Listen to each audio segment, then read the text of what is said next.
अज्ञानतिमिरान्धानं ज्ञानाञ्जनशलाकया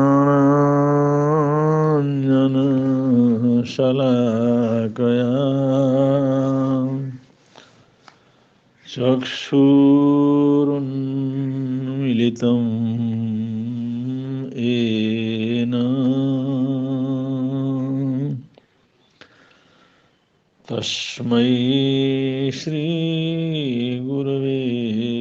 नमः। तस्मै श्रीगुरवे नमः। तस्मै श्रीगुरवे नमः।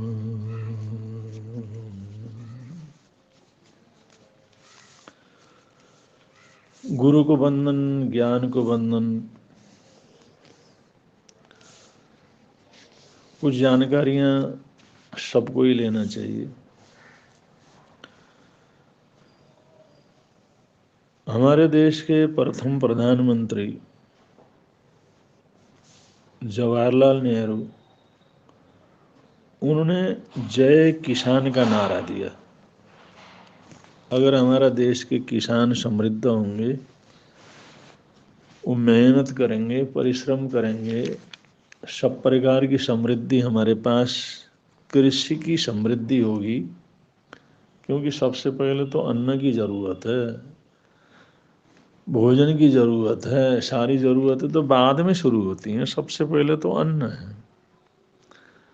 और किसान हमारे देश की रीढ़ है, क्योंकि हमारा देश कृषि प्रधान देश है और कृषि के आधार पर ही हमारा देश टिका हुआ शुरू से ही। और बारह महीने कृषि चलती रहती है यहाँ पर। ऐसा नहीं किसी एक ऋतु में होता हो, एक महीने में होता हो, 2 महीने कृषि चलती हो। दूसरे देशों में तो ऐसा होता है, लेकिन यहाँ तो 12 महीने कृषि कर्म चलता रहता है। इसलिए सबसे पहला नारा देश के लिए पहले प्रधानमंत्री ने दिया, जय किसान। अब जिस समय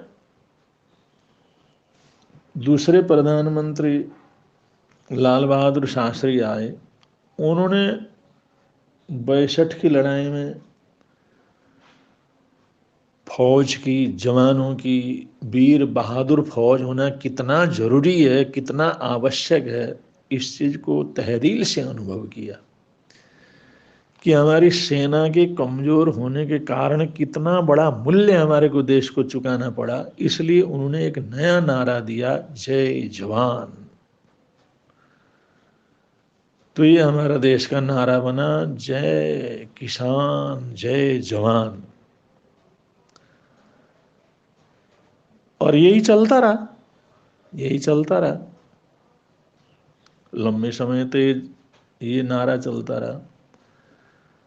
आगे जा कर के हमारे देश के प्रधानमंत्री बने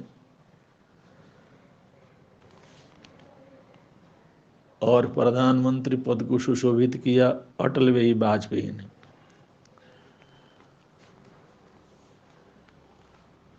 तो वाजपेयी ने जिस समय देखा, उन्होंने ये महसूस किया आगे आने वाला समय विज्ञान का समय है,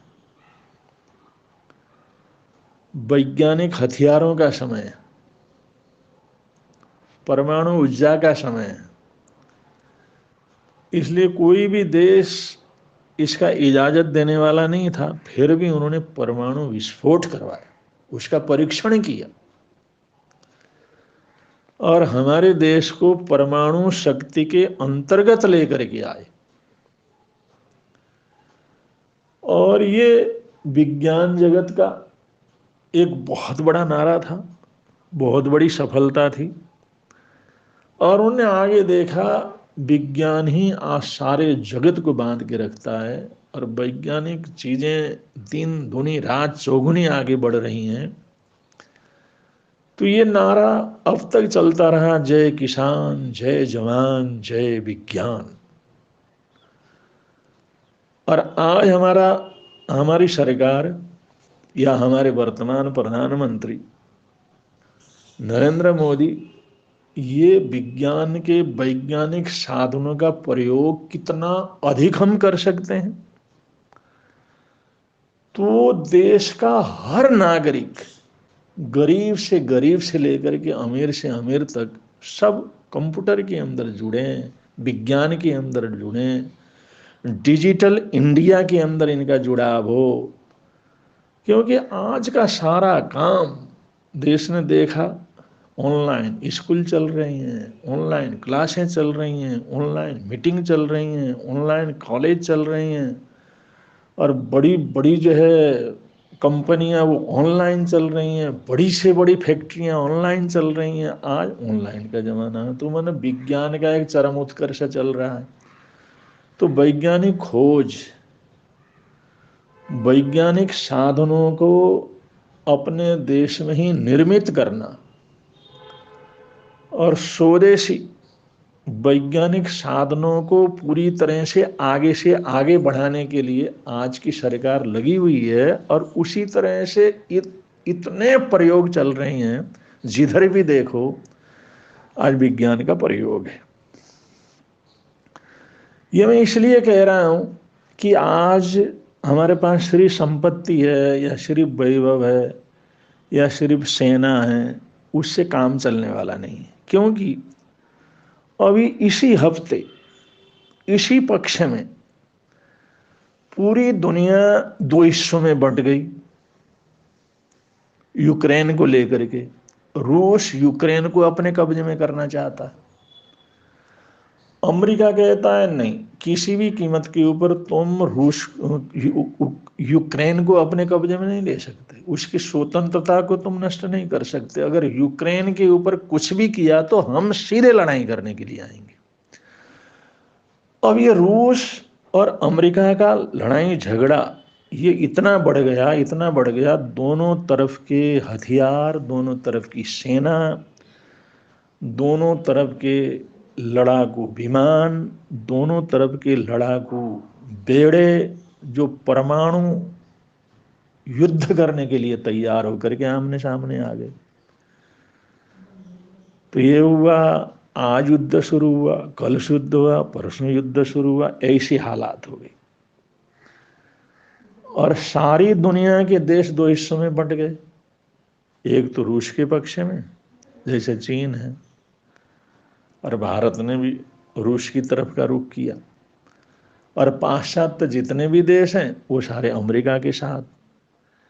ऐसे करीबन सारी दुनिया के देश दो भागों में विभाजित हो गए। और ऐसा लगा आज विश्व युद्ध शुरू हो गया, कल विश्व युद्ध शुरू हो गया, परसों युद्ध शुरू हो गया, ऐसी हालात चली। लेकिन बीच में सबको पता था ये परमाणु युद्ध चलता है तो ये सबके लिए विनाश का कारण है, घोर विनाश का कारण है।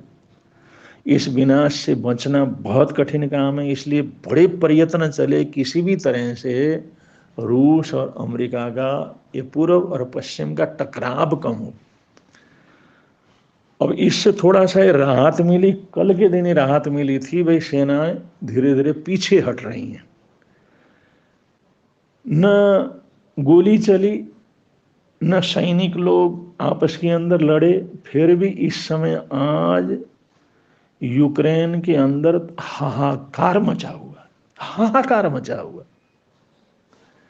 यूक्रेन के नागरिक भयभीत हैं, वहां पर अफरा तफरी का वातावरण है। अफरा तफरी का वातावरण इसलिए है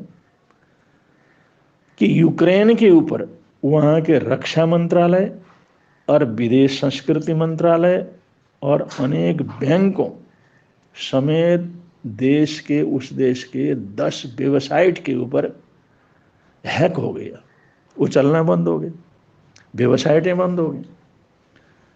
तो इस प्रकार यूक्रेन पर हुए ये साइबर अटैक हुआ, हथियारों का अटैक तो नहीं हुआ, लेकिन साइबर के अटैक हुआ। यूक्रेन पर हुए साइबर अटैक को distributed denial of service, DDoS हमला, ये बताया गया कि उसके ऊपर साइबर अटैक हुआ, मतलब वैज्ञानिक वैज्ञानिक अटैक हुआ। और ये साइबर अटैक ऐसा है, जो साइबर अटैक करने वालों ने ये किया ऐसे है, जो इंटरनेट डाटा है उसके ऊपर, सर्वर के ऊपर, जो सर्वर है इंटरनेट को सेट करने वाला जो सर्वर है, उसको लक्षित करके उस पर इंटरनेट डाटा की बाढ़ शुरू कर दी। और इंटरनेट का बाढ़ उसके ऊपर आने के कारण सामान्य जो डाटा है वो सारा का सारा बाधित हो गया। अब बाधित हो गया तो रक्षा मंत्रालय के अंदर डाटा नहीं चल रहा था, विदेश मंत्रालय के अंदर काम नहीं हो रहा था, संस्कृति मंत्रालय के अंदर डाटा जो है चल नहीं रहा था, और वहाँ के इतने बैंक, उन बैंकों के ऊपर जो है जो ऐप बने हुए हैं वो ऐप नहीं चल रहे थे। अब ये न चलने से, एकदम जो डाटा कनेक्शन खत्म होने से, ऐप न चलने से, अब किस तरह से पैसा निकालें, किस तरह से जमा करें? सारा काम तो जो डाटा के माध्यम से होता है, इंटरनेट के माध्यम से होता है, वही नहीं चल रहा है। तो सारे देश में अफरा तफरी मच गई, सारे देश में अफरा तफरी मच गई, और बैंक के कस्टमर इतने परेशान और दुखी हो गए, खलबली मच गई पूरे यूक्रेन के अंदर, क्योंकि ये साइबर हमला माना जा रहा कि ये हमला तो नहीं हुआ, लेकिन उस यूक्रेन के ऊपर साइबर हमला हुआ। साइबर हमला होने से सर्वर जो है वो काम करना, उसमें इतना जो है, इतनी उसके ऊपर बोझ डाल दिया गया जिससे इंटरनेट डाटा जो है काम करना बंद कर दिया। और वहाँ की सरकार ने ये तो जनता को कहा भी हमारा काम पूरा चल रहा है और किसी का पैसा डूबने नहीं देंगे, और ये जल्दी से जल्दी ठीक करेंगे, ये जल्दी से जल्दी। वैज्ञानिक लोग लगे हुए हैं और पूरी तरह से लगे हुए हैं इस अफरा तफरी के माहौल को पूरी तरह से शांत करें, पूरी तरह से व्यवस्थित करें, और ये जो साइबर हमला हुआ है इसका पूरा मुकाबला करें। तो आज अब सारे देशों के पास परमाणु बम है, लेकिन उसका प्रयोग किसी ने नहीं किया। हथियार इतने हैं, उनका प्रयोग नहीं हुआ, और ये हमला किससे हुआ? साइबर अटैक हो गया, उस देश के डाटा के ऊपर जो है ये अटैक हो गया। अब इस तरह से अगर ये डाटा हैक हो जाता है और वेबसाइट हैक हो जाते हैं और इंटरनेट काम नहीं करता है, तो सारा देश ठप हो जाता है। तो ऐसा ही हमला उस देश के अंदर हुआ, इसलिए अफरा तफरी मची हुई है। लेकिन वहाँ के वैज्ञानिक, वहाँ की सरकार पूरी तरह से लगी हुई है, ये जो डिस्टरबेंस आया है इसको हम जल्दी से जल्दी ठीक करेंगे और किसी को भी तकलीफ होने नहीं देंगे। तो हमारे कहने का मतलब है, आज विज्ञान और उस शोध की तरफ जाना, विज्ञान की तरफ जाना, और विज्ञान के सब साधन, ये जो माइक्रोवेव आदि के सब साधन, इन चीज़ों का जो है बनाने का, इनका मैन्युफैक्चरिंग कार्य हमारे देश में होना कितना जरूरी है, इनका प्रयोग होना कितना जरूरी है। तो इन साइबर अटैक होते हैं तो इनको भी रोकने के लिए उससे भी बढ़ करके एंटी साइबर अटैक करने की जरूरत पड़ेगी। तो इस सब के लिए आज भी पूरी तरह से पूरे वैज्ञानिक जगत को पूरी तरह दत्तचित्त जागृत होकर के उधर काम करने की जरूरत है। क्योंकि अगर हमारे देश में ऐसा साइबर अटैक हो जाता है तो हमारे देश के लिए भी तो कितना बड़ा नुकसान हो जाएगा। ऐप वगैरह सब बंद हो जाएंगे, वेबसाइट बंद हो जाएंगे या हैक हो जाएंगे, तो ये तो बड़ी भारी जो है नुकसान का विषय है। तो आज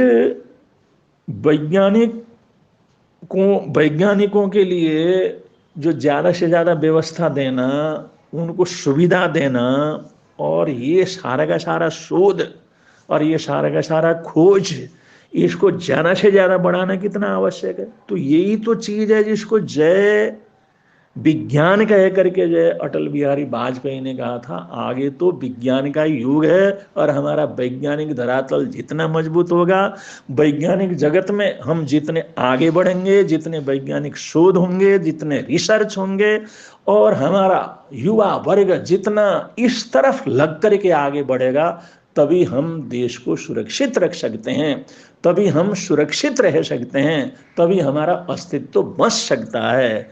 ये उन्होंने ये दृष्टिकोण दिया, ये लक्ष्य दिया, जिस लक्ष्य को आज हमारी सरकार पूरी तरह से प्राप्त करने के लिए A to Z हर तरह से आगे लगी हुई है। तो आज इस नारे को सार्थक करने की जरूरत है, और क्योंकि ये साइबर अटैक सबसे भयंकर अटैक हैं, इससे पूरा का पूरा देश ठप होने की संभावना होती है। क्योंकि आगे जितने भी सब जो देश चलता है, तो ये कंप्यूटराइज से तो चलता है, ऐप से ही तो चलता है, वेबसाइटों से तो चलता है। अगर इनके अंदर गड़बड़ हो जाती है, हैक हो जाते हैं, बंद हो जाते हैं, ये खुलते नहीं हैं, तो फिर तो काम ही ठप हो गया उसमें।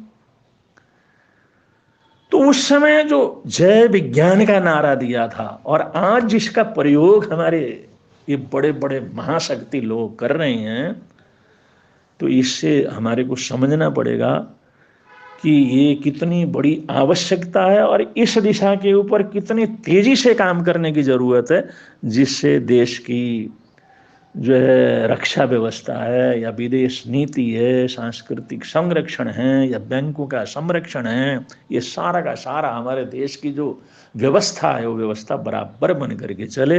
और उसी दिशा में हमारे देश की सरकार भी काम कर रहे हैं, और हमारे देश के नौजवान भी इसी के अंदर जो है पूरी तरह से लगे हुए हैं, और रफ्तार से लगने की इसके अंदर जरूरत है। तभी हमारा ये होगा जय किसान, जय जवान, जय विज्ञान, इन नारों के द्वारा हमारे देश की शक्ति पूरी तरह से आगे बढ़ेगी। ऐसी हमारी मंगल कामनाएं, सद्भावनाएं, इन्हीं सद्भावनाओं के साथ अपने वक्तव्य को विराम दे रहे हैं। बोलिए भगवान महावीर स्वामी की जय।